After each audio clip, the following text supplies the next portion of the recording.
આ સરકારી ગાડીઓના વિવાદ તો એક પછી એક ચાલ્યા જ આવે છે. હજુ થોડા દિવસ પહેલા મહાકુંભમાં ગયેલા મનપાના મેયરની ગાડીનો વિવાદ હજુ પૂરો નથી થયો. ત્યાં જ મનપાના શાસક પક્ષના નેતાની સરકારી ગાડીનો વિડીયો અત્યારે ખૂબ જ વાયરલ થઈ રહ્યો છે, જેમાં તેઓ તેમના પુત્રની પરીક્ષા પૂરી થયા બાદ તેડવા જઈ રહ્યા છે. આ વિડીયોને લીધે નેતા વિવાદમાં આવી ગયા છે.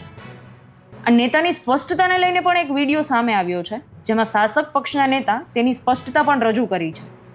તો શું કહ્યું, આવો જોઈએ. હકીકતમાં એ છે કે આજે 10મા 12મા વાળાની એક્ઝામ ચાલુ થઈ છે, એટલે 12મા ધોરણમાં મારો સન પણ ભણે છે ને હું બપોરના લેવા ગઈ હતી મારા સનને, ને બાજુવાળાની બેબી એને પણ મને સેવા આવી હતી. તો એ બેન કે મારી બેબીને તમે લેતા આવશો બેન? તો મેં કીધું હા, હું તમારી બેબીને લેતી આવીશ. એટલે એ એક સેવા આવી હતી. ને રહી વાત મારા વોર્ડમાં છે 11 નંબરના, હું કામ અર્થે ગઈ હતી, તો પછી ત્યાંથી 2 બાળકોને મેં કલેક્ટ કર્યા. જાણી જોઈને આવા વિડીયો વાયરલ કરી રહ્યા છે, શું કહેશો? હા, બની શકે, હિત શત્રુ હોય તો એ વિડીયો વાયરલ કરી શકે. મારું બાળક ત્યાં દરરોજ તો નથી જતું, આ એક્ઝામ છે એટલે ત્યાં નંબર આવ્યો છે. મારો સન તો મોદી સ્કૂલમાં ભણે છે.